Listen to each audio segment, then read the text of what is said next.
course. All right, let's just continue what we were reviewing from last semester. So as we've discussed over and over again now, our star of our show is thinking about coherence, which is related to the ability to see interference in some system.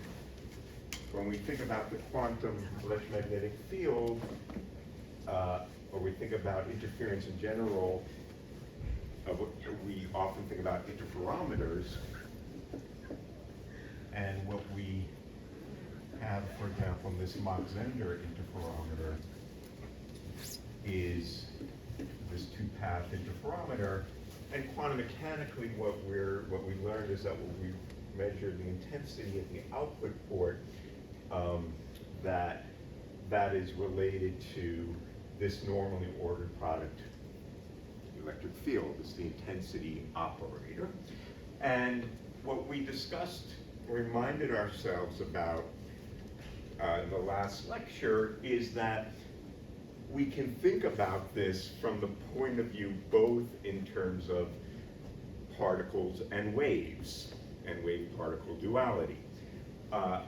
So if we had a quantum state of the quantum field in which we created one photon in some wave packet.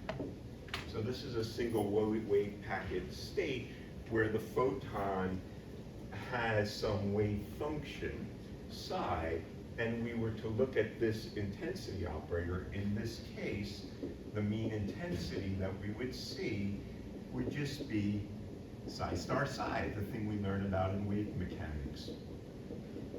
And so what is interfering in this, as we think about this, is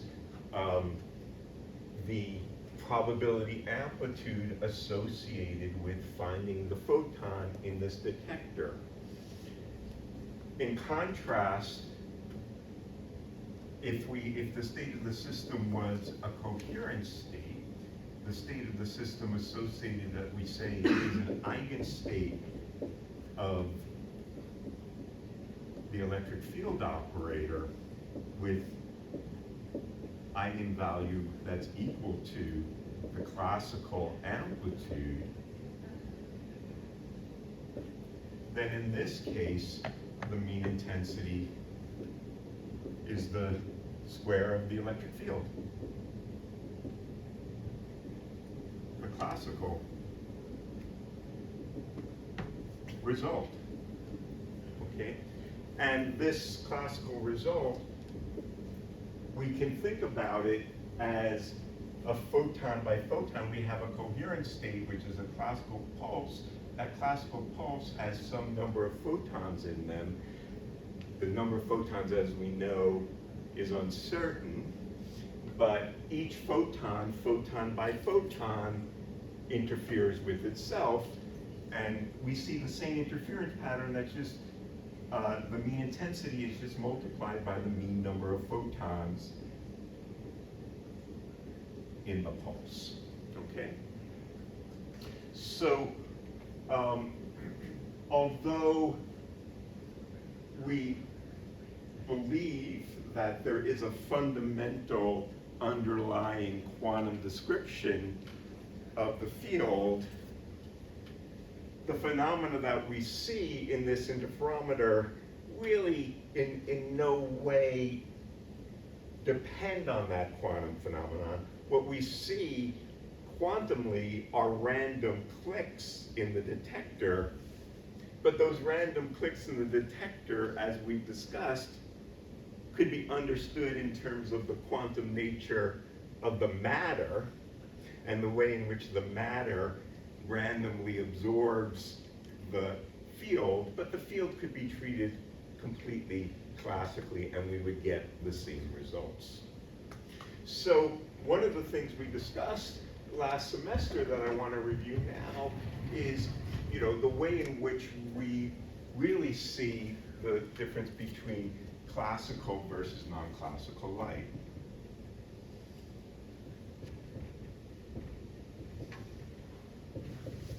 So what we said is that we want to say something is classical-like if the state of the quantum system is these coherent states or some statistical mixture of them. So we have some convex combination or statistical mixture of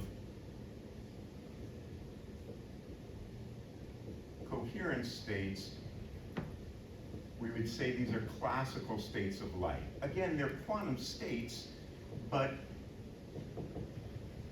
to the degree to which we believe that there is an underlying quantum description that agrees with what we see in the classical world, then there are some states that we would call classical states, right? They're quantum states, but they reproduce the effects that we see in classical electrodynamics, okay? And this we call the Glauber-Sudarshan P representation.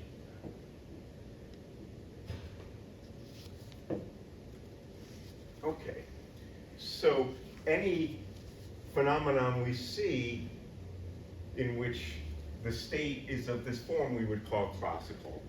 And if the phenomenon that we see can't be described in terms of state of this form, we call it non-classical. And that non-classicality is not revealed in any experiment of this sort. Any experiment of this sort would not be able to see any difference between a classical and non-classical state. The non-classicality is not revealed in the interference of individual photons.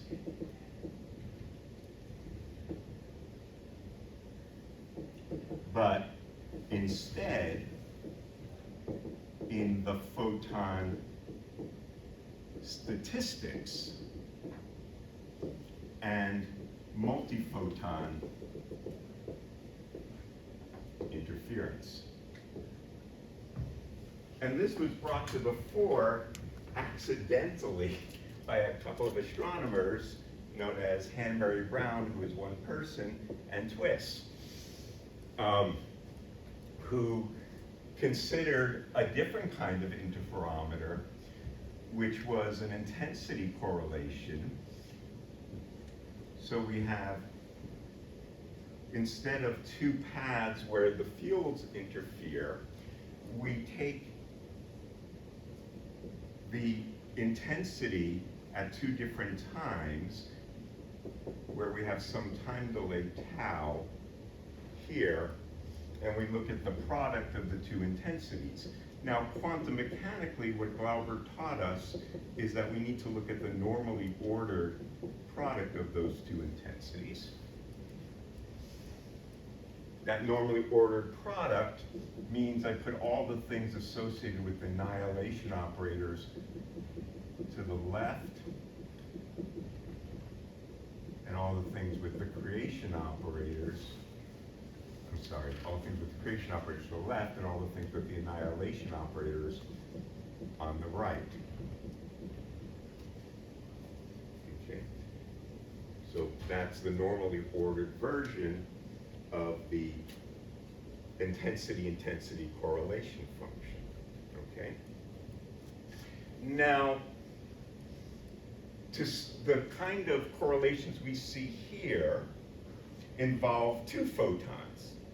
One photon detected here and one photon detected here. One detected at time t and another one detected at a time t plus tau, and we're looking for those with so-called coincidence counts. So this is about the statistics or the correlations between the two photons.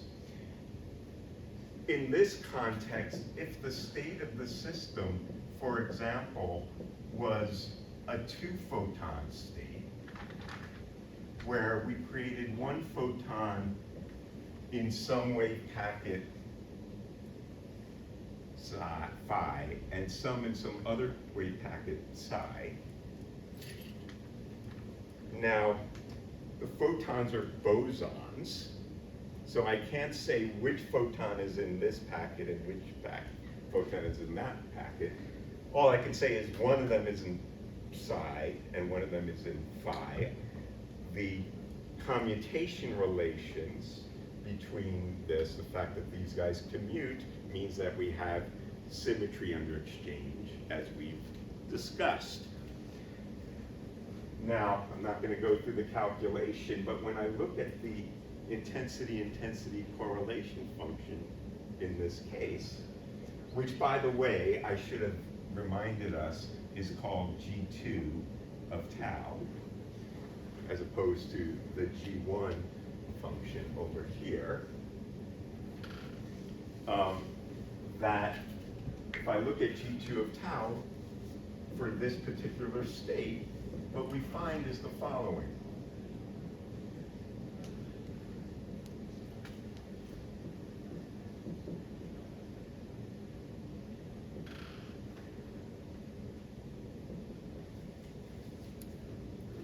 With a factor of 4, if it's a 50-50 moon splitter.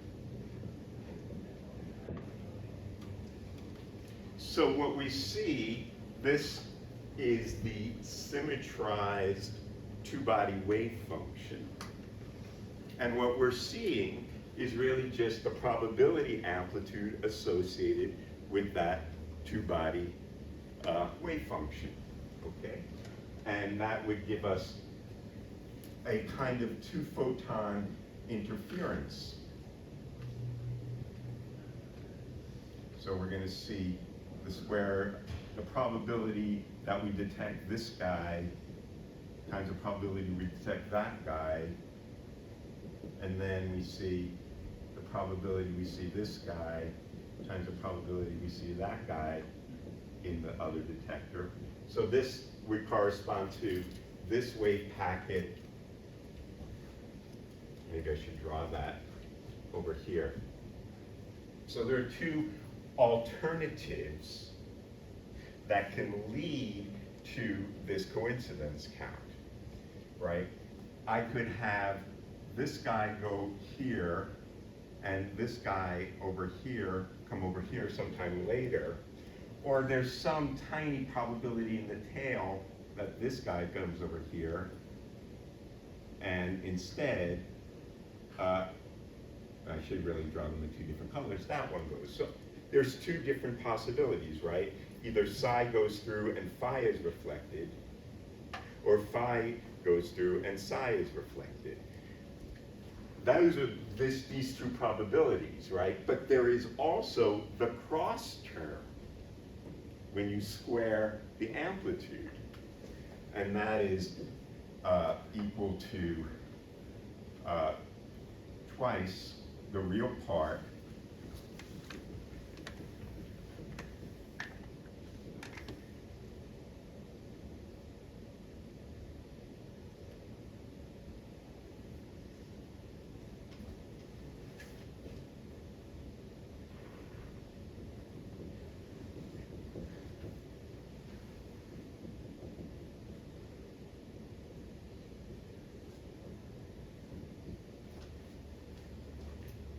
this times the complex conjugate. Okay, this times its complex conjugate, and so forth. So there is two photon interference.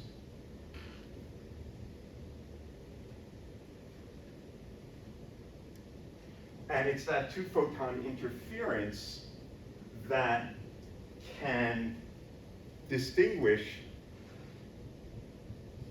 quantum versus classical light. In the classical light, we don't see certain kinds of correlations because when the state is of this form, there are certain restrictions on the kind of correlations that can exist. There are only states that aren't of this form will have different kinds of correlations and lead to different kinds of two-photon interference effects. In particular, one of the things that we learned last semester is that, so this effect, by the way, leads to what we call photon bunching. And photon bunching is the natural state of thermal light, which is due to the Bose statistics, which the Bose statistics are revealed right here. The fact that there is an enhanced probability to see this correlation is coming from the Bose statistics, okay?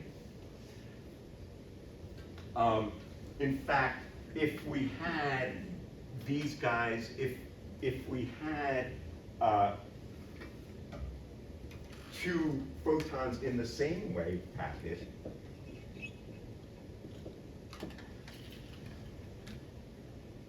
and we ask what is this G2 of tau, well, all these terms are going to be the same, okay? And then what we're going to get is twice the probability that we would have.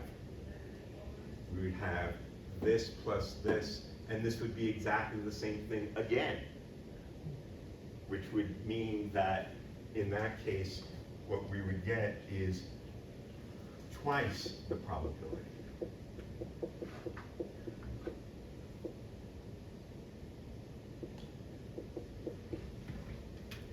And this is the point of photon bunching, okay? So if we see something which is anti-bunched,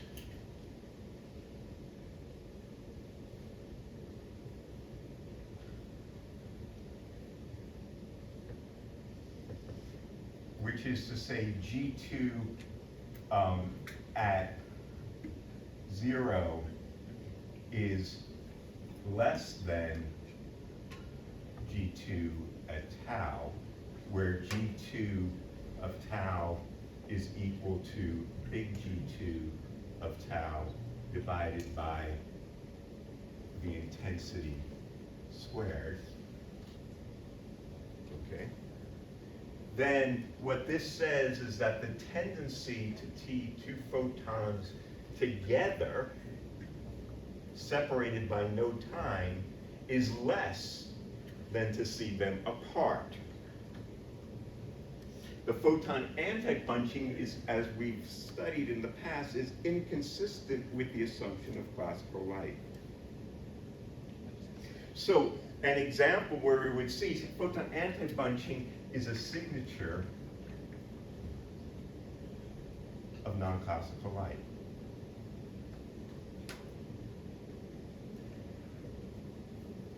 And one of the things we studied at the very end of last semester is the source of where we might see photon anti-bunching.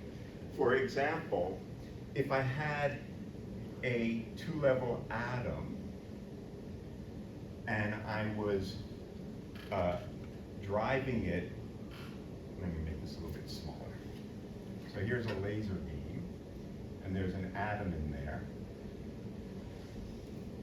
and I'm driving the transition between them. There's a ground state and an excited state, and I'm driving the transition.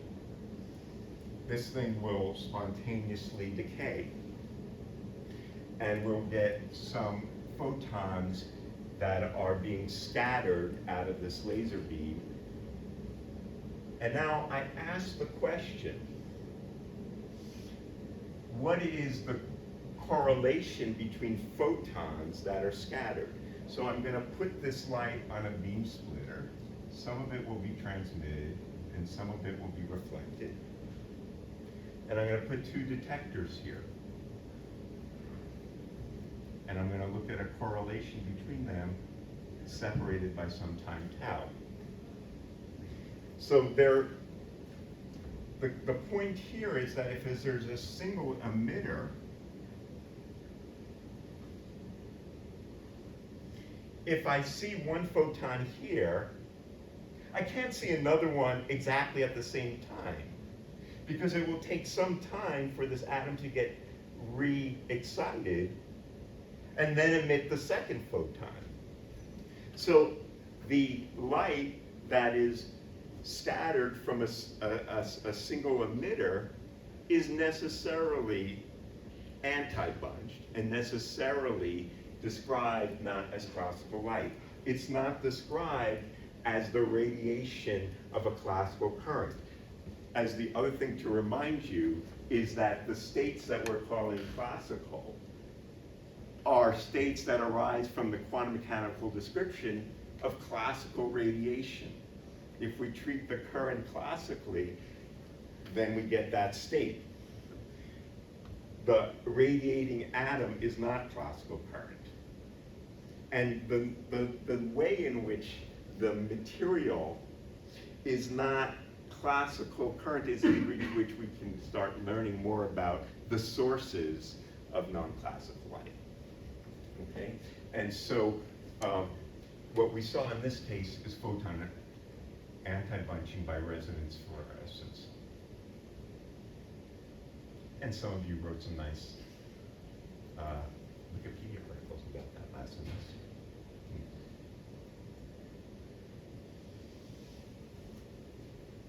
All right. So what we've seen in this description here is our way of measuring whether the light exhibits classical or non-classical features was related to photon counting. Okay, so the nature of photon counting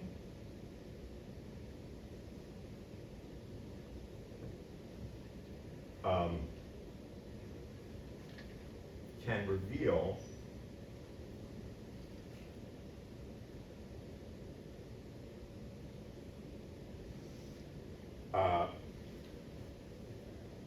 non-classical behavior.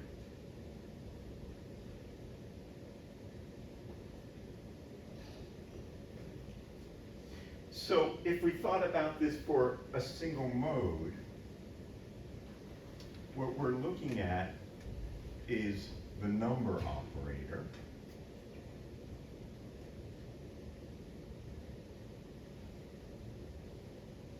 N.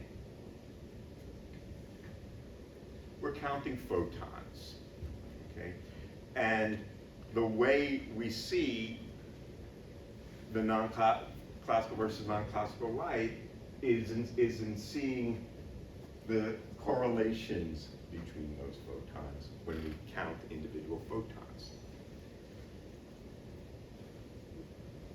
This description of the field is sometimes called discrete variables.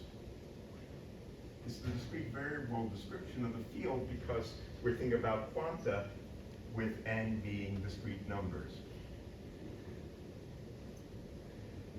But this is not the only thing we might be able to measure about the field. And that's where I want to now pick it up from what we haven't discussed in the past. So if we think about this, we want to think about other non-classical features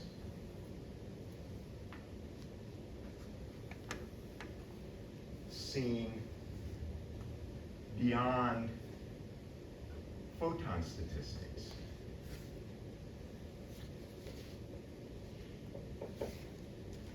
In particular, when we think about the quantum field, we have two aspects: particles, discrete, and waves, continuous.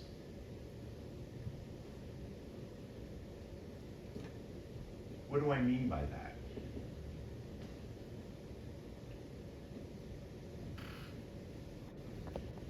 Well, if we think about a particular mode, we have the A and A dagger that create and annihilate the particles in the mode.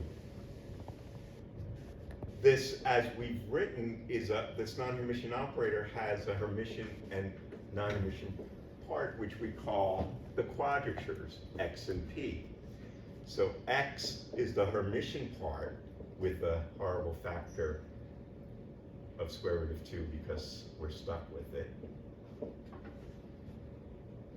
And P is the anti-Hermitian part of the annihilation operator. Okay?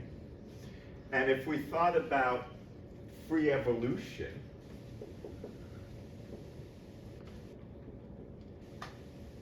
of the field, according to the usual harmonic oscillator Hamiltonian, A of t is A at 0 e to the minus I omega t. Right? And x, these guys, by the way, to remind, well, I'll remind you in a moment why these things are called what they are. X at t is the Hermitian part of this, which, with a little bit of work, not much at all, is equal to x0 cos omega t plus p0 sine omega t. So x and p are called the quadratures of the oscillator. Again, to remind you, any harmonic oscillator that's oscillating at some frequency, omega, has some part of its oscillation oscillating at cosine of omega t and some amount at sine. Those two parts are 90 degrees out of phase from one another, so they are in quadrature. That's why they're called the quadratures. So x and p are also observables of the field, can be measured. We'll come back to how we would measure x and p in a moment, maybe next week. It's called homodyne detection. But the point here is that instead of measuring the number of photons, we could measure the quadratures and ask questions about whether the light, which is of the statistical mixture of coherent states, what does it tell us about the nature of the quadratures? And on what conditions are those quadratures that we would measure inconsistent with the assumption of the classical field? Now I want to emphasize here, again, x and p are not the position and momentum of the photon, okay? They are properties of the field. In fact, if we had a single photon or any, let me ask you this question.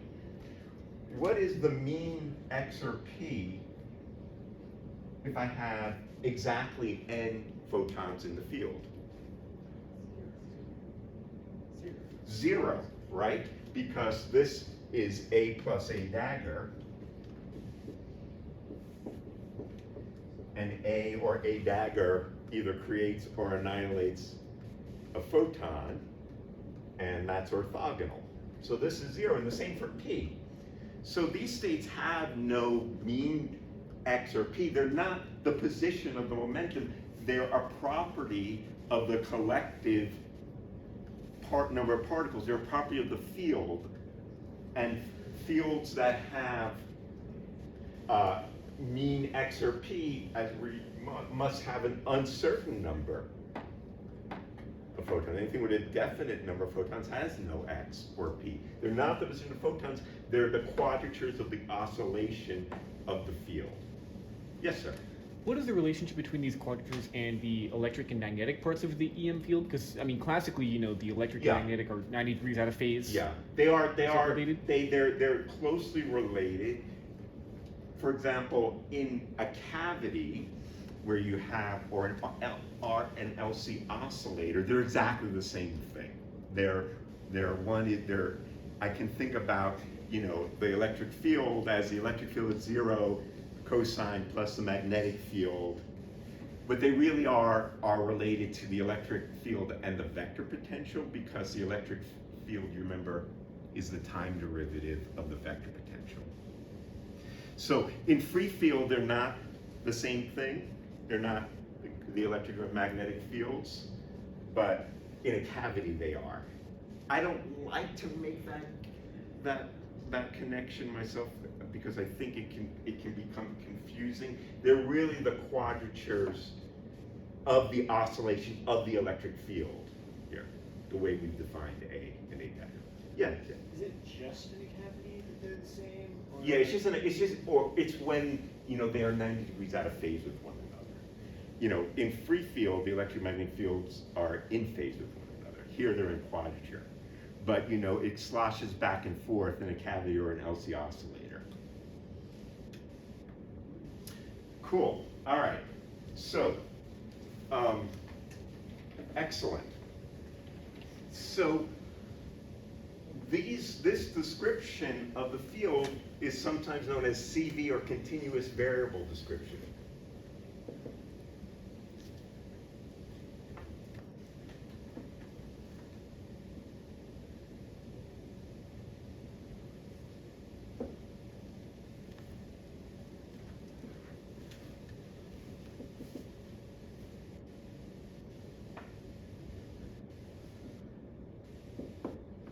Sometimes, so we have the discrete variable and the continuous variable. Why continuous variable? Because, of course, we know that the eigenvalues of x and p are continuous variables, right?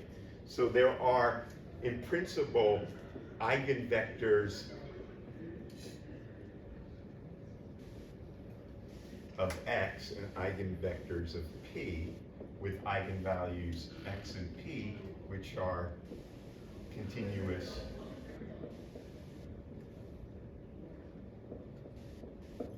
real numbers. Now, of course, we can't produce a state of the field which is an eigenstate of x or an eigenstate of p, because those states have infinite energy. They're not normalizable. They're like the position and momentum eigenstates in wave mechanics of a particle, but they are a useful basis in the same way that we think about ACs for wave mechanics. Again, this is not the wave function of the photon, which I talked about earlier. Okay, so in order to talk about the continuous variable description, we need to both review some of the formalism, some of the mathematical machinery that some of which we talked about last semester, some of which you all know about from your studies of quantum mechanics. Okay, so I just want to do some review of quantum mechanical phase space. It'll be a big part of our discussion this semester. Okay.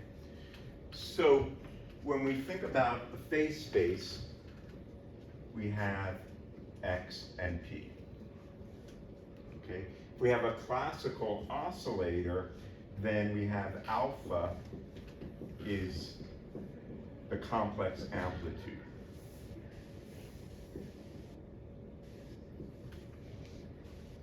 It's a point in phase space.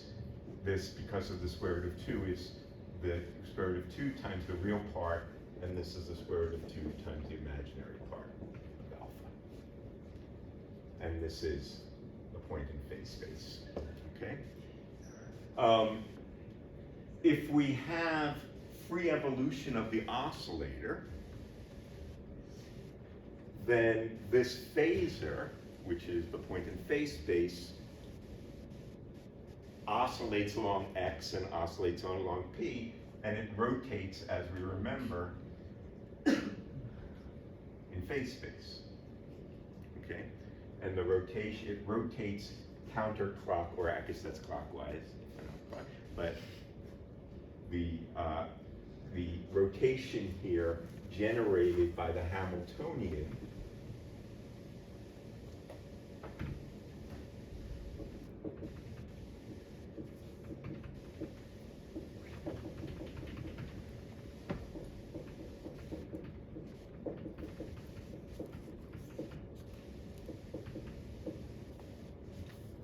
rotates me clockwise in phase space, right? So I'll define R of theta as e to the minus I theta times the number operator. And this transforms unitarily according, this is like the Heisenberg equations of motion, if I were to call this the time evolution operator. And so this is a e to the minus I phi with the minus sign, okay? And that rotates me that direction. And what does it do to the x and p? This thing got me so confused, but now I understand what the hell was going on.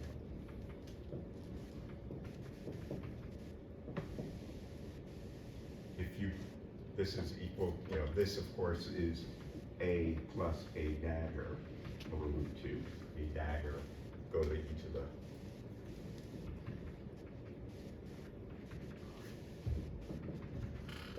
plus theta, right?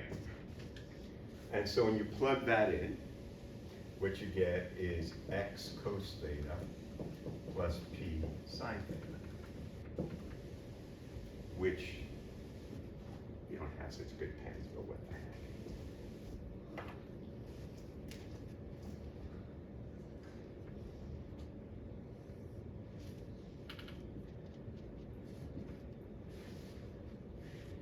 Are these two quadratures?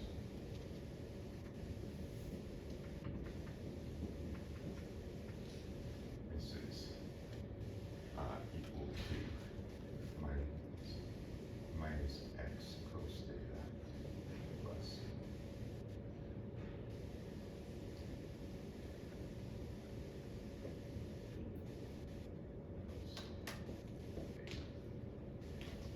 where this angle is theta.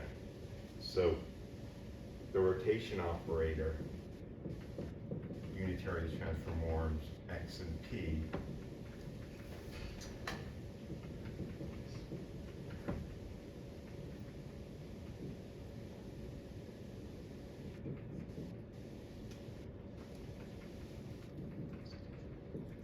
So now I ask you the following question, because this confused the hell out of me. I just said that the rotation operator rotates the vector clockwise, but it takes this basis, x and p, in that direction. I'm sure that's correct. Huh? That's how transformations work. Like they rotate the bases in the Yeah, this is a passive, right?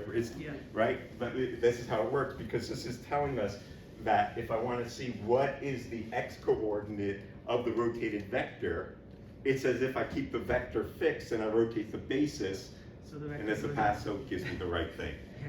But I kept getting the sign wrong, but this is correct. Okay, so these are called x and p here, these x theta and p theta. You know, they satisfy the same commutation relations as x and p, because I'm just unitarily transforming both x and p. That doesn't change the commutation relations. These are also called, you know, these are phase quadratures. They're the quadratures of the field, the oscillation of the field relative to that phase of the oscillator. Okay, so if I were to look, for example, you know, at the oscillation relative to these quadratures, I would find that x of t is x of 0 cos plus 5 plus p 0.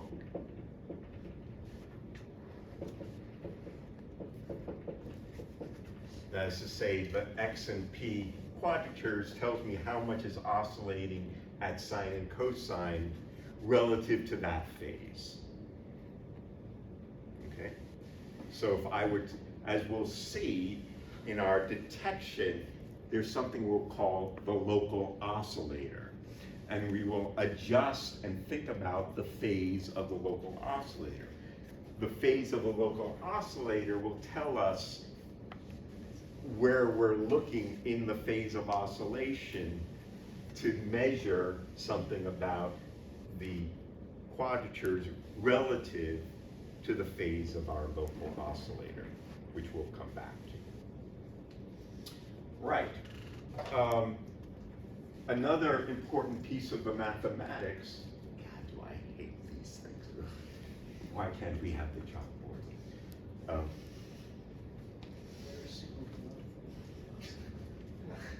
Anyway, all right. You'll get to know I complain every lecture about something. The notion of displacements in phase space.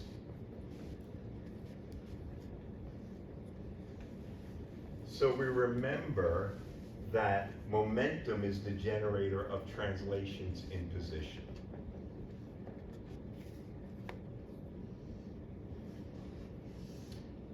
That is to say, if I look at a unitary transformation, I translate the operator by x. Equivalently, if I look at the translation operator, say by amount x naught acting on an x eigenstate, I get a translated eigenstate translated by x naught.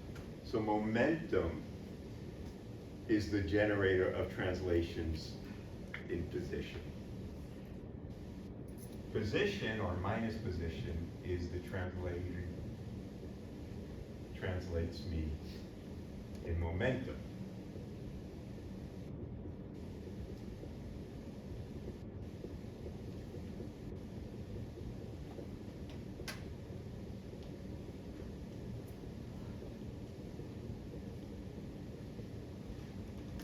And we define the phase space displacement operator, which is an important mathematical tool in quantum optics, as the thing that translates me in both x and p. And we do it because x and p don't commute, we have to be darn careful about the order in which we do them. So to not pick favorites because, we can't love position more than momentum, it's just not right, or vice versa, we do it symmetrically. And we write this as e to the minus I xp plus I px. So that is a symmetrically ordered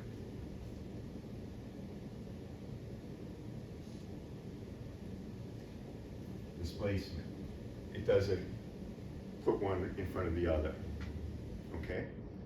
Now, if I write alpha as x plus ip and the annihilation operator as x hat plus ip hat over root 2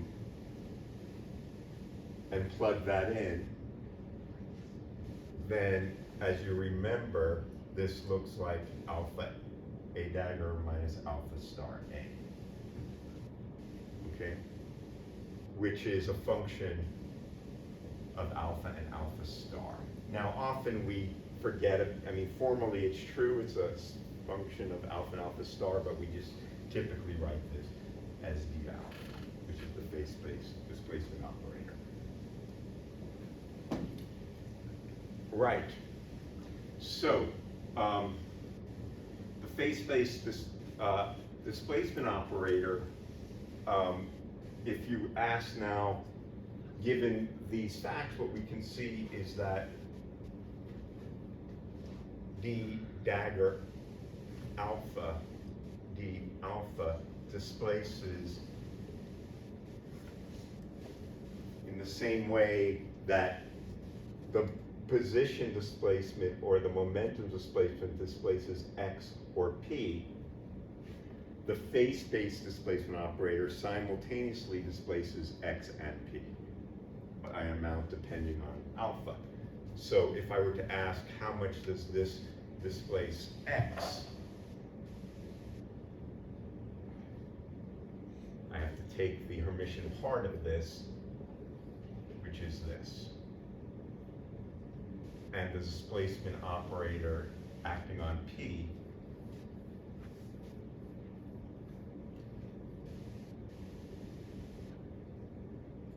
displaces P by the imaginary part. Okay. Importantly,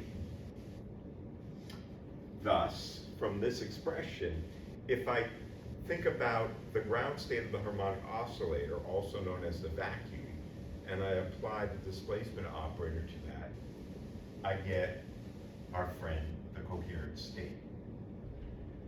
That is to say, this state is an eigenstate of the annihilation operator with eigenvalue alpha. And that can be seen if I apply A to this state, and I use this fact, I can prove this. Okay. So the coherent state is the phase-space displacement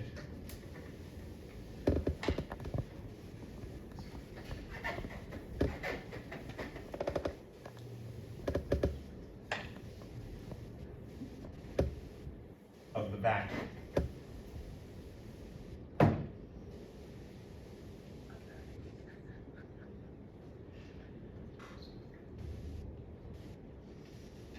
I'm going to write this now in terms of the real alpha and imaginary alpha. Let's write it in terms of P.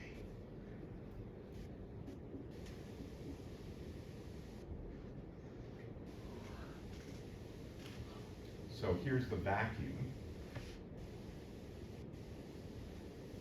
and here's the coherent state.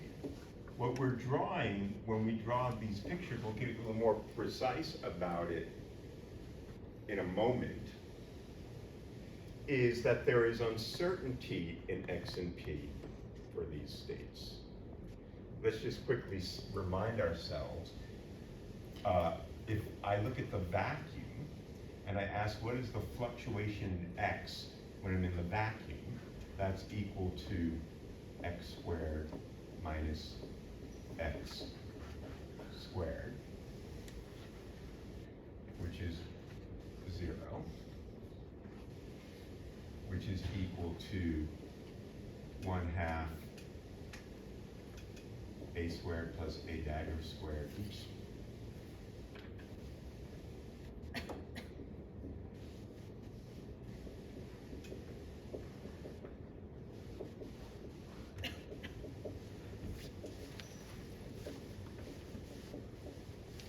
Right. And the only term that survives here is this one.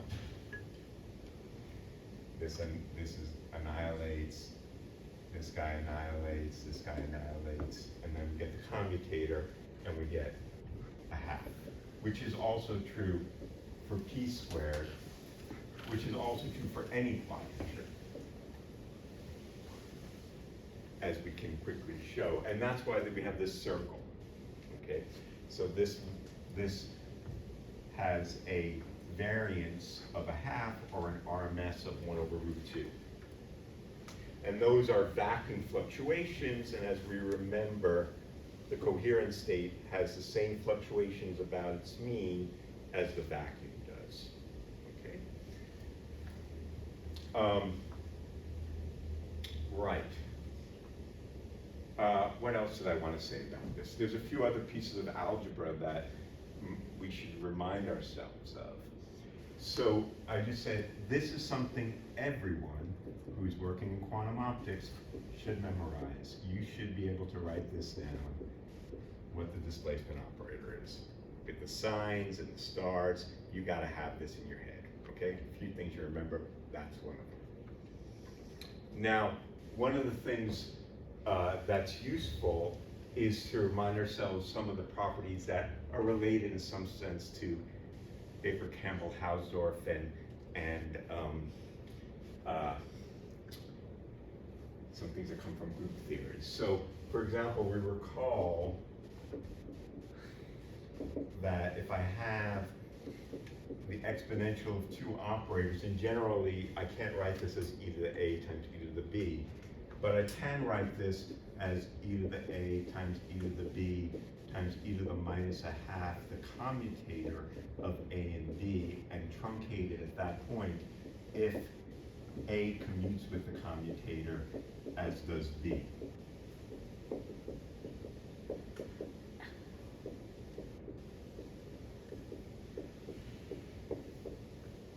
Right? So that's a useful thing that we're going to use over and over again. And so, for example, if I call this A and this B, then this is equal to e to the alpha A dagger, e to the minus alpha star A, times e to the minus alpha squared over 2 times the commutator, and then I have another minus sign, which is a plus, and then the commutator of A dagger with A, which is minus, all right?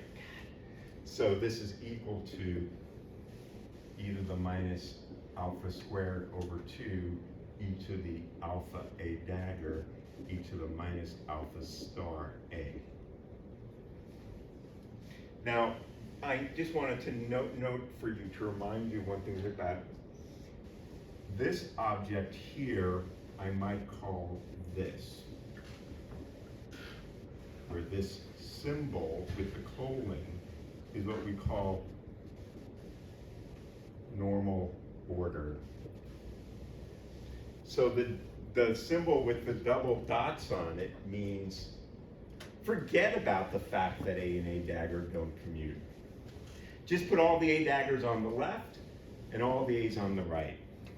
This object with the double dots does not equal this object. It only equals it with this factor, okay? So there's all this jargon, we can come back to this over and over again as we go forward, but this is a way we'll see about, this is a way in which we can normally order an operator using some of these tricks. So this is version. Okay, so what was I going to say? One of the things we see thus is that if I look at D acting on this, if I use this form, this is e to the minus alpha squared over 2 e to the alpha A dagger, e to the minus alpha star A acting on the vacuum. Okay? What is this first operator acting on the vacuum? Well, the annihilation operator annihilates this. So if I were to write this as a power series, the only term that survives is the identity. Everything else doesn't. So this is the identity. And this is sum over n, alpha to the n, A dagger to the n over n factorial, which is the square root of n factorial times the square root of n factorial, because that's fun. And A dagger to the n acting on this is n square root of n factorial to n, so this is equal to e to the minus alpha squared over 2 sum over n alpha to the n over the square root of n factorial n, which gives us our form of the Poisson statistics associated with the expansion of the coherent state in terms of discrete variables. This is one of the tricks of the trade.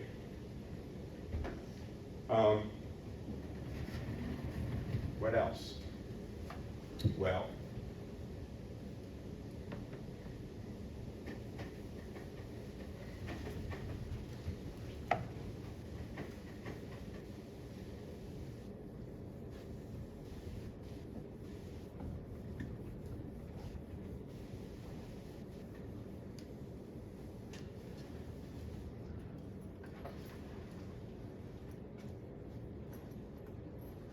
there's something we call the Weil-Heisenberg group.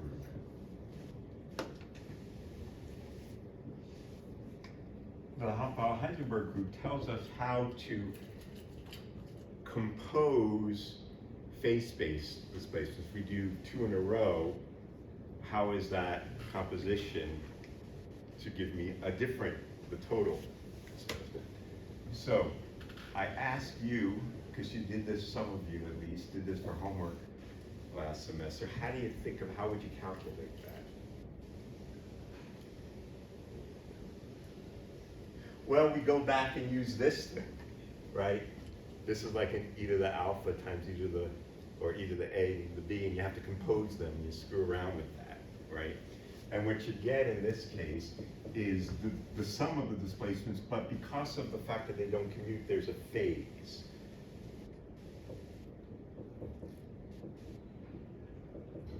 Which is that. So that is a group property where you have, this is the identity, of course. So it's a Lie group, for those of you who care about such things, with a Lie algebra, which is X and P and the identity operator. So those, it doesn't really matter that this is a Lie group, this is Lie algebra, but for those who care, I just mentioned that fact, okay?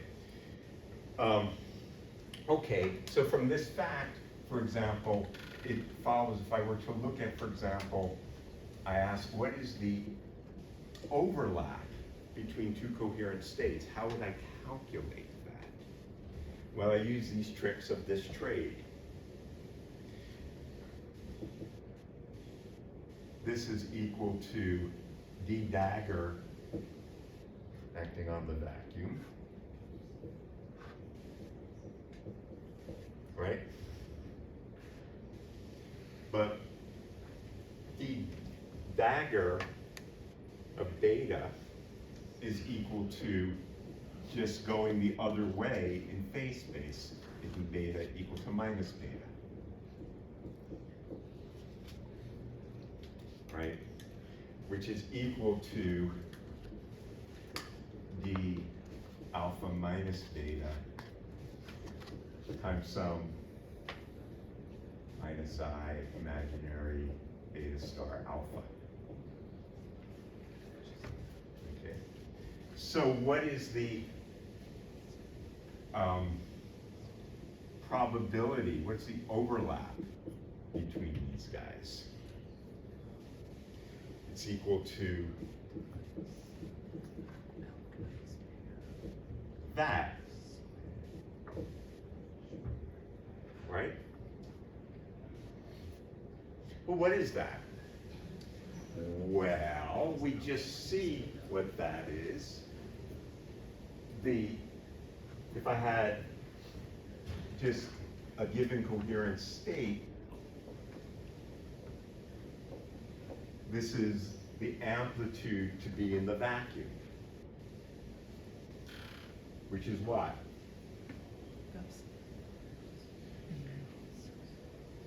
If n is 0, the only thing is this guy.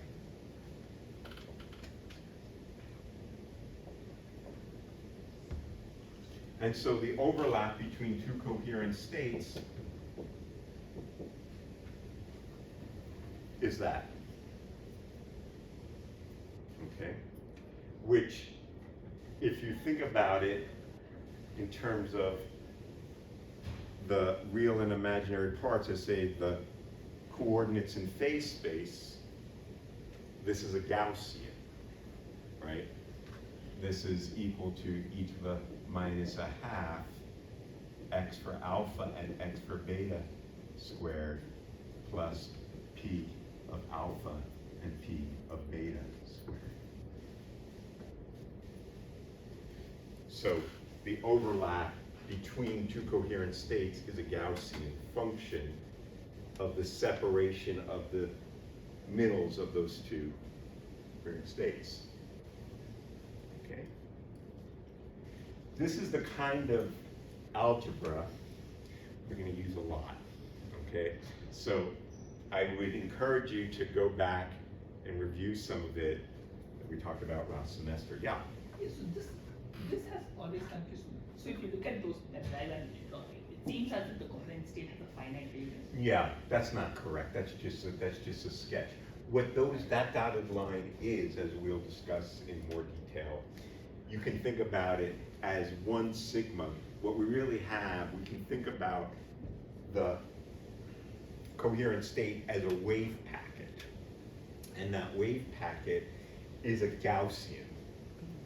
And that is a Gaussian in phase space in the Wigner representation, as we will discuss in some weeks, and we might remember, for some of us who studied it last year. And so it's really the tails of the Gaussians that are overlapping. That dashed line is just you might say, is the 1 sigma width. It's the variance, but it's not a sharp function. Good. Okay. So now to something new. Okay. So the coherent state we said was the displaced vacuum state. The coherent state is a minimum uncertainty state. That is to say,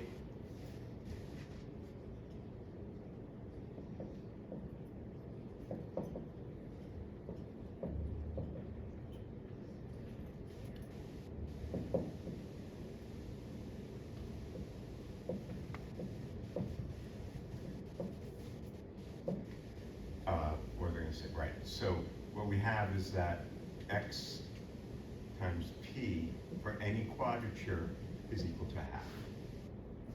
That's what we just said up there. Okay? A squeeze state, oh, it's also a minimum uncertainty state with equal uncertainty in the 2 orthogonal quadratures. Right? A squeeze state of the harmonic oscillator, and thus of a mode of the electromagnetic field, is a minimum uncertainty state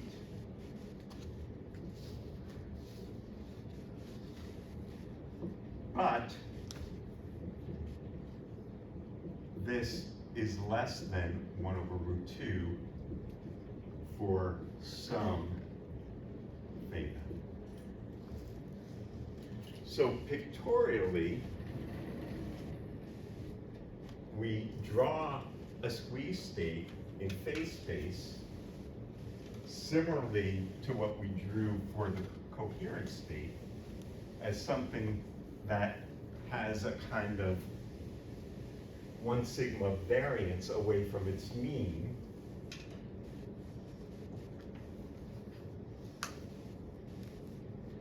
So I might have a state that looks like this. It has a mean field, for example, doesn't have to. Coherent state like the vacuum is a state, it's a coherent state with no mean. But for example, it looks like this,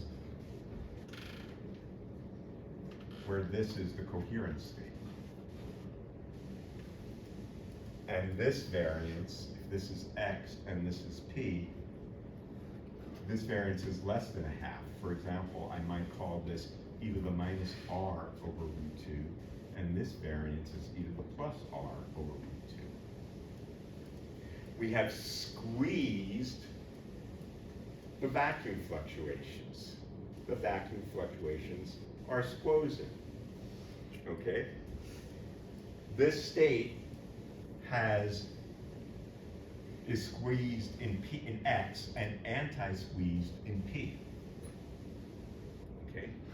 I could have the squeezing along any quadrature. We'll talk more about that next week. Now, the question is this possible with classical light? Can I have a statistical mixture of coherent states for which the uncertainty in one of the quadratures is less than a half? So to answer that question, we have to say, let's suppose we have classical light. The classical light is a statistical mixture of coherent states, let's say for one mode. Let's calculate the fluctuations in a quadrature, okay? Let's say the X quadrature.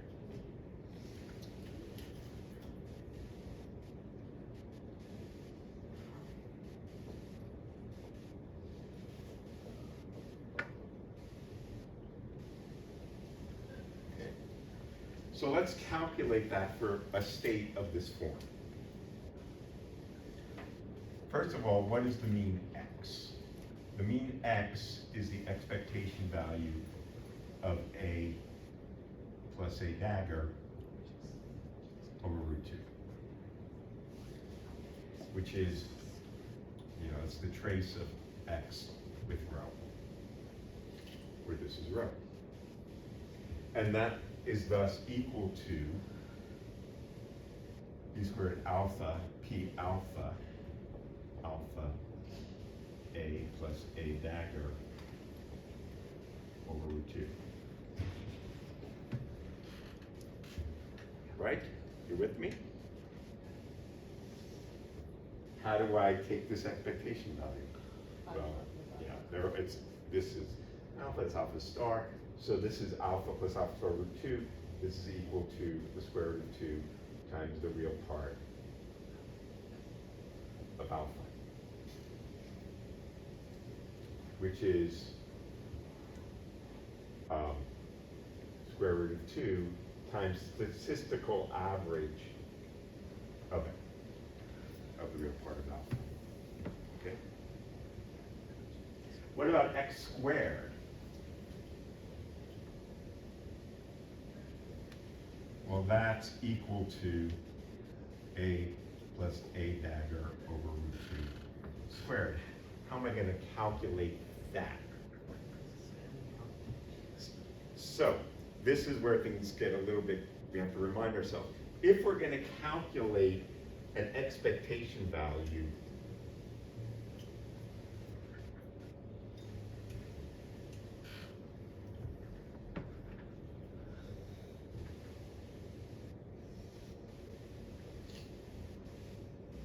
like that, which is what we have to do, is after repeat. What we want to do is put all the A's on the right and all the A daggers on the left, because the A's hit the alpha, and so we want to commute into normal order.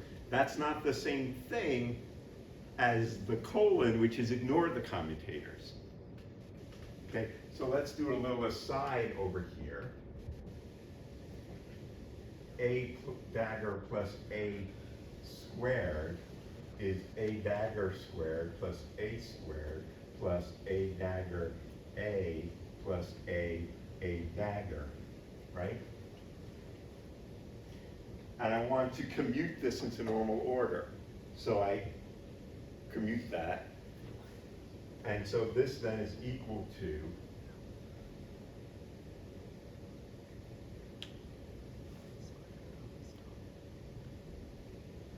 does everyone see that? As I say, when I commute this, I get 1, and then what's left is the thing that the colon means, which means ignore the commutators, okay? That's the notation. So, with that, what I see is that this is equal to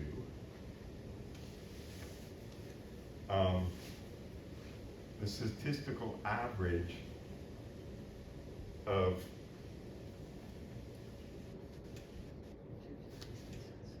the square root of 2, the real part of alpha squared, plus a half. Because the plus 1 is that. So when I look at this difference, what I get is this equal to a half plus the fluctuation in the real part of alpha, or twice the fluctuation in the real part of alpha squared. Yeah, and so this is a positive number. This is the variance. which means the fluctuations in the quadrature are always greater than or equal to a half. That's the minimum possible they can be if the state is of this form.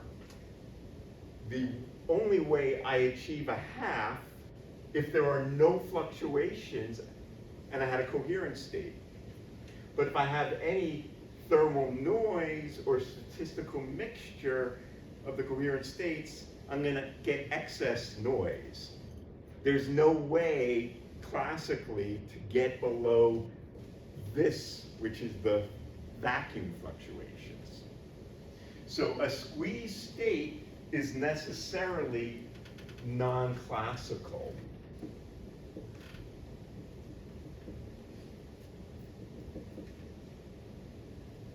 In the sense that cannot be created by classical current.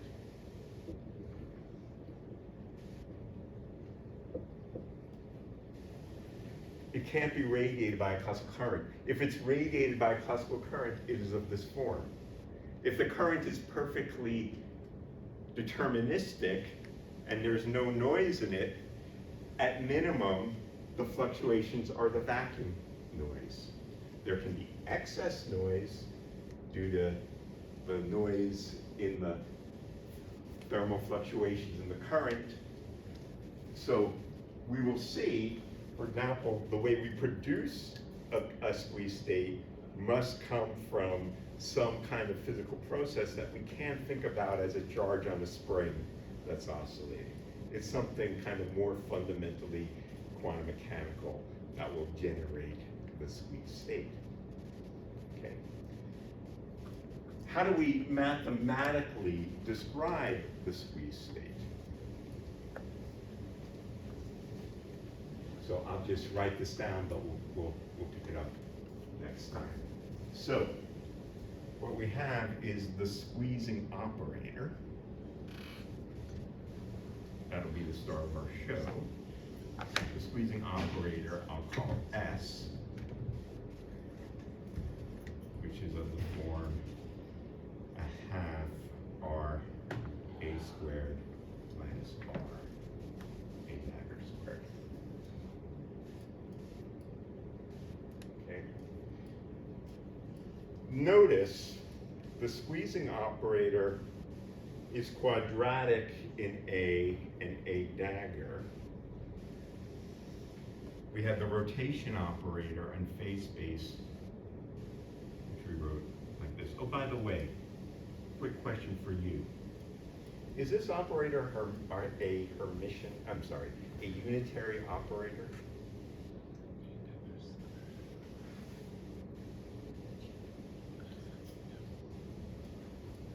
How would I know? The thing in the exponential is It's an anti-Hermitian. exponent should be anti-Hermitian. That's to say, it should be skew Hermitian. If I multiply it, if I take the dagger of it, I should get minus that. Like e to the minus IH. If you take it, it's got minus I. Is this thing anti-Hermitian? Yeah, because you take the dagger and it's got the minus sign. Right. So this is a anti-Hermitian operator in the exponent. This is a unitary operator. And the squeezing operator, as we kind of see, involves, as we see, something having to do with pairs of photons, right? It involves creation and annihilation of pairs of photons. This guy, you know, absorbs and creates one, doesn't change anything. The displacement operator is related to driving, as in a amplifier, we can create, but this involves something with pairs of photons. And so that's a little bit of a hint that this is non-classical light from what we were discussing at the beginning of the class, that something about non-classicality has to do with correlations between photons, pairs of photons.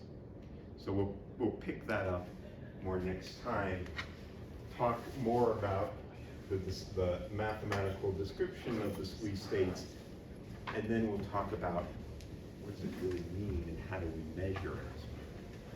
All right? We'll quit for now. Yeah. So you said, this is stupid, you said once, like the one quadrant is squeezed and the other is empty.